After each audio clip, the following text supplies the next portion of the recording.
বিক্রম তার মা শান্তি দেবীকে নিয়ে খালের ধারে এক বাঁশপাতার ঘরে দুঃখে দিন কাটাচ্ছে। বলি, ও বিক্রম, ঘরে যে এক ফোঁটা চাল নেই, এখন কি রান্না করব বলতো? কিছু একটা তৈরি করে নাও মা, আজকের দিনটা চালিয়ে নাও। আমি কালকে চাল আনবার ব্যবস্থা করছি। এভাবে চললে হয়? আমরা এখানে একা থাকি, কার কাছে যাব ধার আনতে? সেই ধার আনতে গ্রামের মধ্যেই যেতে হয়। লক্ষ্মী মা আমার, আজকের দিনটা একটু চালিয়ে নাও। গ্রামের কারোর কাছ থেকে ধার আনো, বলবে কালকে দিয়ে দেব। আমাকে এখন আর কেউ ধার দিতে চায় না। আমাকে দেখলেই সবাই দরজা বন্ধ করে দেয়। আমার কতটা খারাপ লাগে বুঝিস তুই? আমি তো চেষ্টা করছি মা, তুমি তো বোঝো আমি তো কম চেষ্টা করি না কাজের জন্য। এত পড়ালেখা করেছি কিন্তু তবু একটা কাজ জুটছে না। আমি তোর কষ্টটাও বুঝি বাবা। সেই ছোটবেলা থেকে কত কষ্ট করেই না বড় হয়েছিস। তোর বাবা বেঁচে থাকলে আজকে এত কষ্ট আমাদের করতে হতো না। সেসব কথা বাদ দাও। তুমি দেখো, আমি কাজ পেয়ে গেলে তোমাকে অনেক অনেক সুখে রাখবো। তারপর এই বাঁশপাতার ঘর বদলে নতুন ঘর তুলব। এত কিছু করতে হবে না রে, আমরা সুখ চাই না। আমি শুধু দেখে যেতে চাই তুই একটা কাজ পেয়েছিস, তোর জীবনটা ভালো হবে। অন্যদিকে গ্রামের জমিদারের মেয়ে অনন্যা।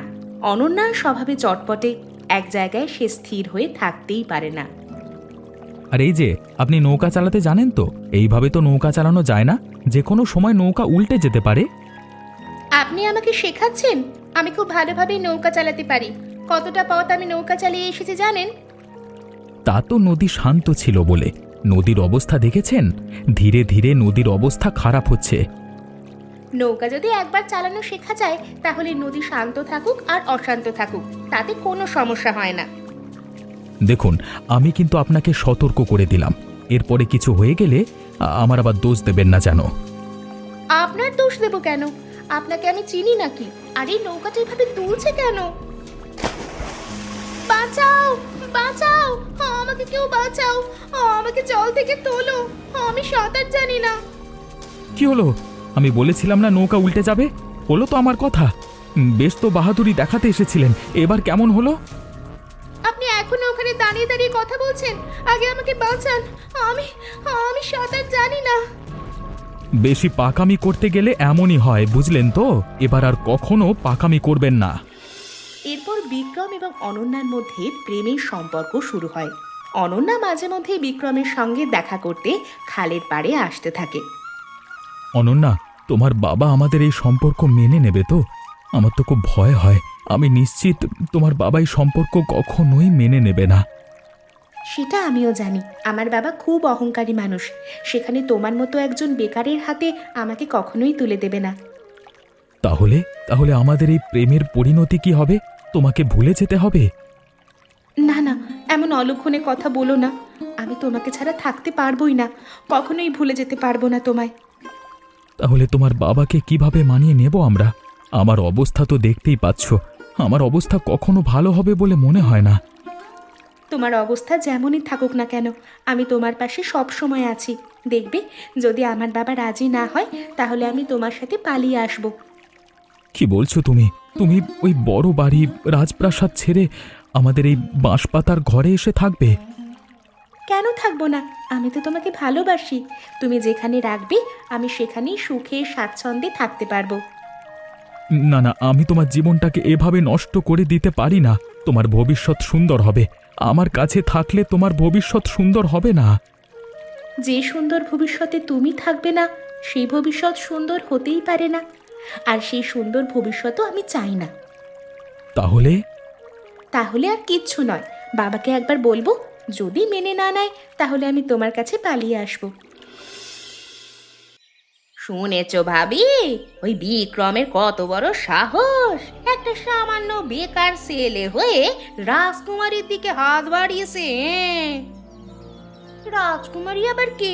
এখানে আমাদের রাজাই বা কে? কি বলছিসটা কি তুই? আমি তো কিছু বুঝতেই পারছি না। আরে দূর, আমি জমিদারের মেয়ের কথা বলছি। জমিদারের মেয়ের সাথে ওই বিক্রম প্রেম শুরু করেছে। মাঝে মধ্যেই তো দেখি খালের পাড়ে দুজনে বসে গল্প গুজব করছে। কি বলিস? আমাদের গ্রামে আবার এসবও শুরু হয়েছে? জমিদার বাবু কি এখনো সেসব কথা জানে না? মনে হয় না, কারণ জমিদার বাবু যেমন অহংকারী মানুষ, তিনি এই সম্পর্ক কোনোদিন মেনে নেবেন না। আহারে বেচারা বিক্রম, না জানি বিক্রমের কি অবস্থা হয়। জমিদার বাবু তো ভালো মানুষ নয়।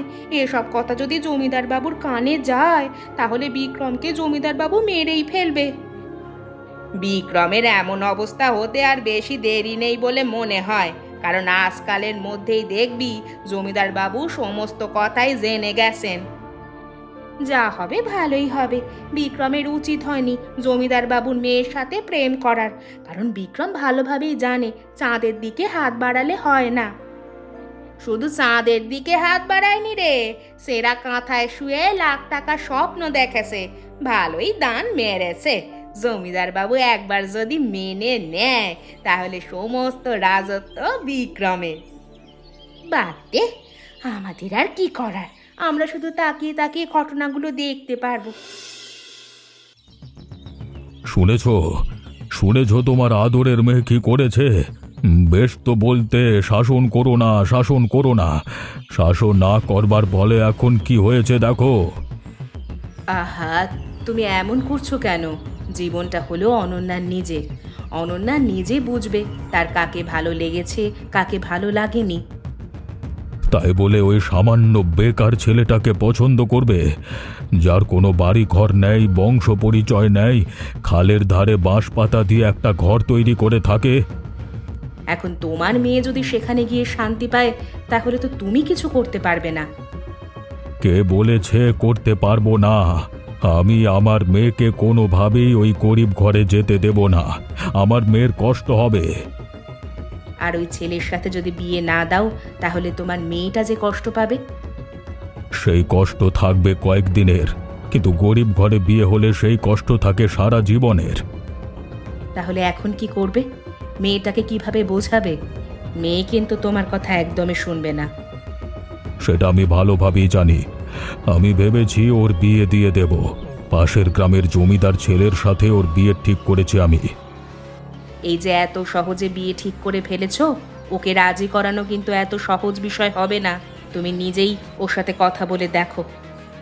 ঠিক আছে, আমি নিজেই ওর সাথে কথা বলছি। আমি কথা বললে আমার কথা ও ফেলতে পারবে না। কি হলো? তুমি এভাবে কাঁদছো কেন? আর এভাবে আমাকে এত জরুরি তলব করলে যে? যেই ভয় পেয়েছিলাম আমরা, সেটাই হলো। বাবা সমস্ত কিছু জেনে গেছে, আর বাবা আমাদের সম্পর্কটা অস্বীকার করেছে। কি বলছো তুমি? তাহলে এখন কি হবে? আমি তোমাকে কোনোভাবেই ভুলে যেতে পারবো না। আমি তোমাকে ছাড়তে পারবো না, বিশ্বাস করো। আমি জানি, আর আমিও তোমাকে ছেড়ে বেঁচে থাকতে পারবো না। আমাদেরকে কিছু একটা করতে হবে। তুমি বলো আমরা কি করতে পারি? আমি কিসের ভরসায় তোমাকে কিছু করতে বলবো বলো তো? আমি একটা বেকার ছেলে। তোমাকে আমি ভালোভাবে রাখতে পারবো কিনা আমি সেটাও জানি না। সে নিয়ে তুমি চিন্তা করো না, আমি তোমার পাশে আছি।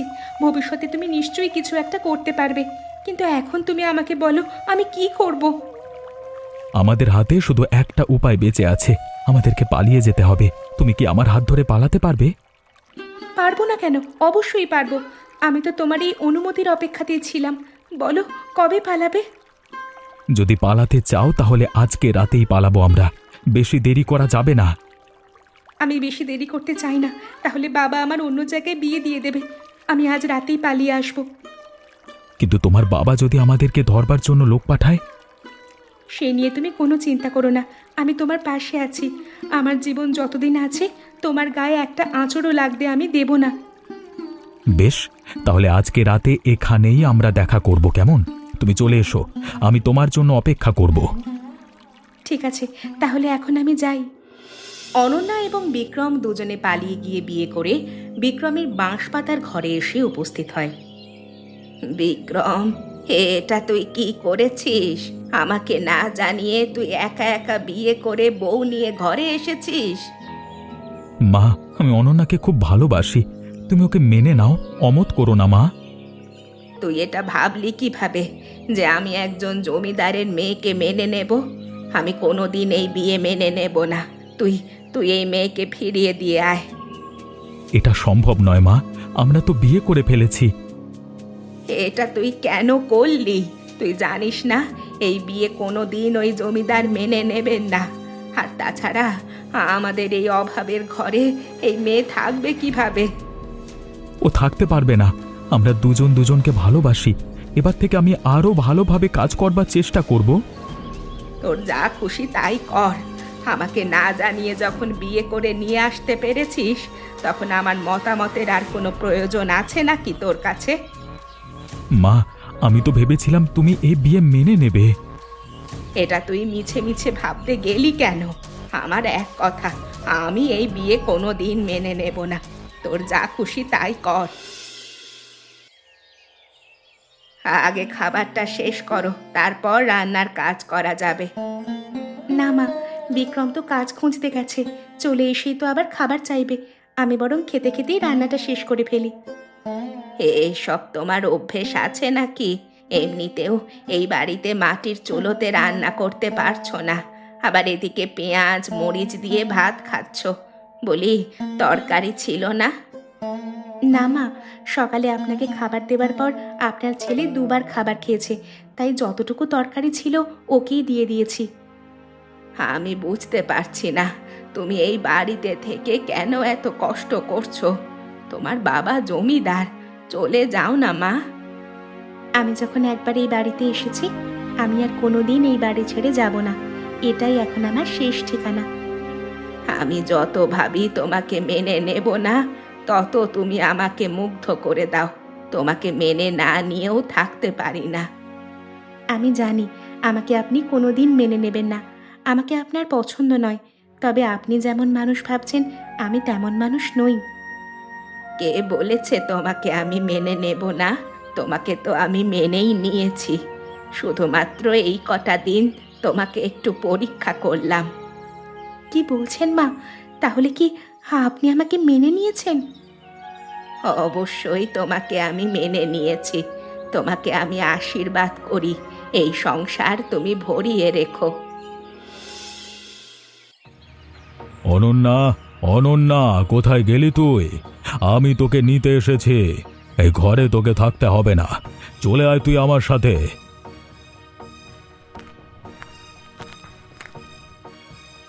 বাবা, তুমি এখানে কি করছো? এখানে এত লোকজন নিয়ে এসে চিৎকার করছো কেন? আমি তোকে নিয়ে যেতে এসেছি।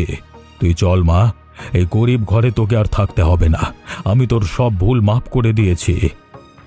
আমি তো তোমাকে ভুলগুলো মাফ করতে বলিনি। তুমি ভুলগুলো মনে রেখে আমার থেকে দূরে থাকো। আমি এই বাড়ি থেকে কখনোই যাব না। কি বলছিস কি তুই? আমি দেখতে পাচ্ছি এ বাড়িতে তুই ভালো নেই। সব সময় ওই বড় বাড়িতে ছিলিস, আর এখন এই বাঁশ পাতার ঘরে। তুমি যেটা দেখছো সেটা তো সত্যি নাও হতে পারে। আমি এই বাড়িতে সত্যি খুব ভালো আছি। আমি তোমার বাড়িতে গেলে একদম ভালো থাকবো না। আমি তোকে জন্ম দিয়েছি, ছোটবেলা থেকে লালন পালন করেছি, বড় করেছি, আর তুই এ কথা বলতে পারলি? তুমি আমার ভালো থাকার কথা একবারও চিন্তা করোনি বাবা। আমি বিক্রমের সঙ্গেই ভালো থাকবো, এটা তোমার বোঝা উচিত ছিল। তার মানে তুই আমার সাথে যাবি না? না বাবা, তোমাকে এভাবে ফিরিয়ে দিতে আমার খারাপ লাগছে। তবুও আমি তোমার সঙ্গে যেতে পারবো না। আমাকে ক্ষমা করে দিও। ওই দেখো, সেদিন তোমাকে বললাম না এই মেয়ে বিক্রমের সাথেই পালিয়ে আসবে? দেখতে পারলে তো? কি আর করার, মেয়েটা নিজের কপাল নিজেই পুড়িয়েছে। অমন জমিদার বাড়ি রেখে এমন বাঁশ পাতার ঘরে এসে কে থাকে ভাই? তবে একটা দিক ভালোই করেছে, যার সাথে প্রেম করেছে তার সাথেই পালিয়ে এসেছে, হাত তো ছেড়ে দেয়নি। তাতে এমন কি আর হয়েছে বলো?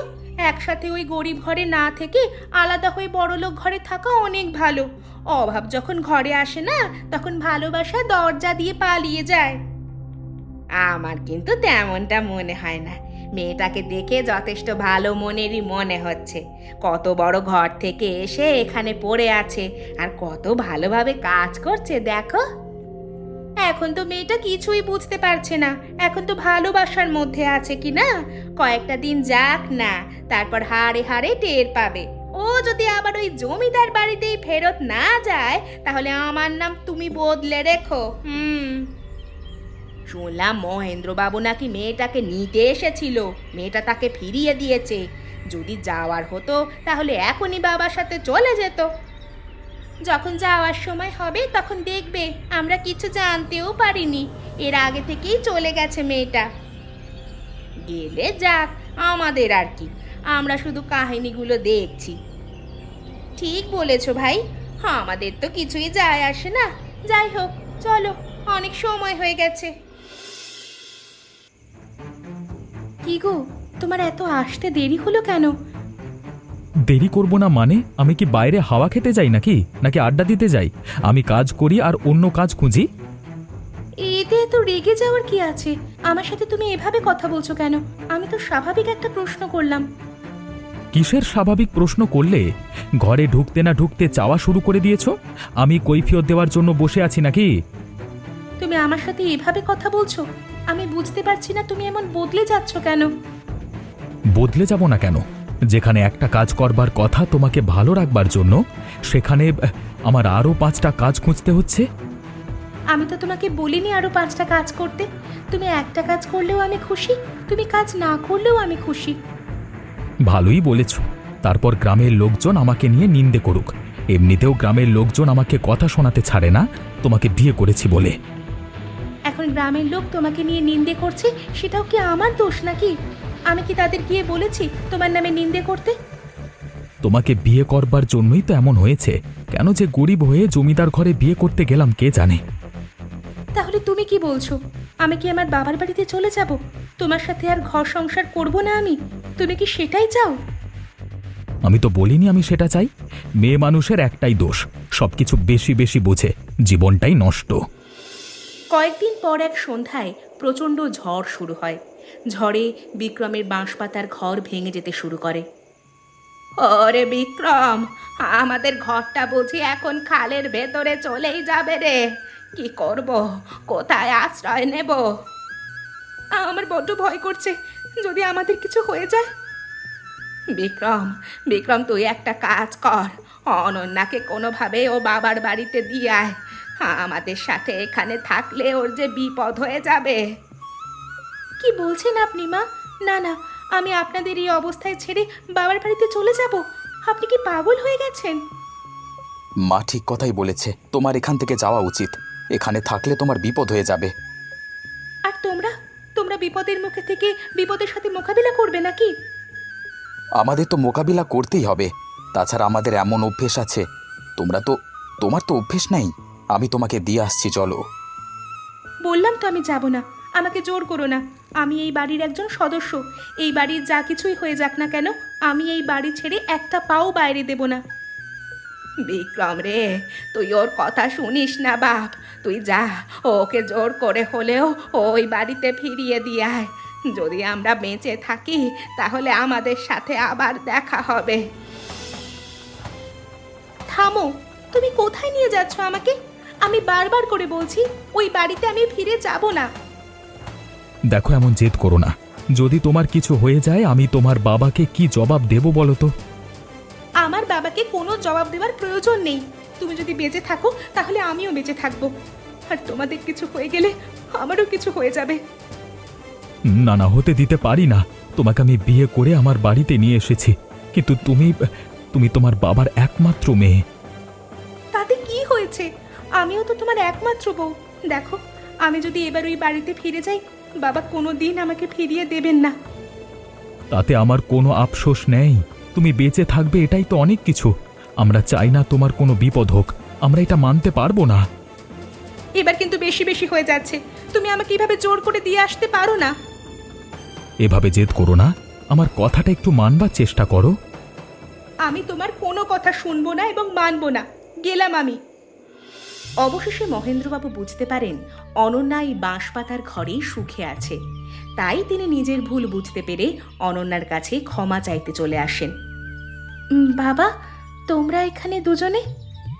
কিভাবে যে বলবো, আমি তোর কাছে ক্ষমা চাইতে এসেছি মা। আমি আমার ভুল বুঝতে পেরেছি। আমি বুঝতে পেরেছি তুই এই বাঁশপাতার ঘরে থেকেই সুখী থাকবি।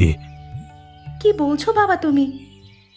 কালকে রাতে তোর চিন্তায় আমি এ বাড়িতে তোকে নিতে এসেছিলাম ঝড়ের মধ্যে। তখন তোর সমস্ত কথা আমি আড়াল থেকে শুনেছি। তখন বুঝতে পেরেছি তোর আসল সুখ এখানেই আছে। বাবা তুমি বিশ্বাস করো, আমি বিক্রমকে পছন্দ করে কোনো ভুল করিনি। ও ভালো মানুষ, ও জীবনে অনেক সফল হবে। আমি বুঝতে পেরেছি ও ভালো মানুষ, তাই তো ছুটে এসেছি তোর কাছে ক্ষমা চাইতে। ক্ষমা করে দিবি না মা? দেব বাবা, অবশ্যই দেব। বাবা, তুমিও আমাকে ক্ষমা করে দিও। আমি টাকার অহংকারে ভুলে গিয়েছিলাম আসল মানুষ কাকে বলে। আমি জানতাম একদিন আপনার ভুল ভাঙবেই, আর আপনি আপনার মেয়েকে মেনে নেবেন। শুধু আমার মেয়েকে নয়, আমি তোমাকেও মেনে নিলাম। তোমাকে আমি আমার জমিদারি দিতে চাই। ক্ষমা করবেন বাবা, জমিদারি নেওয়ার মতো সাহস এখনো আমার হয়নি। আমার কাছে কিছু টাকা জমানো আছে, আমি তা দিয়ে ব্যবসা করতে চাই। বেশ, তাহলে তুমি ব্যবসা করো, আমি তোমাকে সাহায্য করব। আর যখন তোমার জমিদারি নেওয়ার সাহস হবে তখন তুমি অবশ্যই জমিদারি নেবে। আজকে আমি অনেক খুশি বাবা, তোমাকে অনেক অনেক ধন্যবাদ। আজকে আমিও খুশি। এমন মজার মজার গল্প দেখতে আমাদের চ্যানেলকে সাবস্ক্রাইব করতে ভুলবেন না। আচ্ছা বলো তো বন্ধুরা, এই গল্পে বিক্রমের কিসের ঘর ছিল?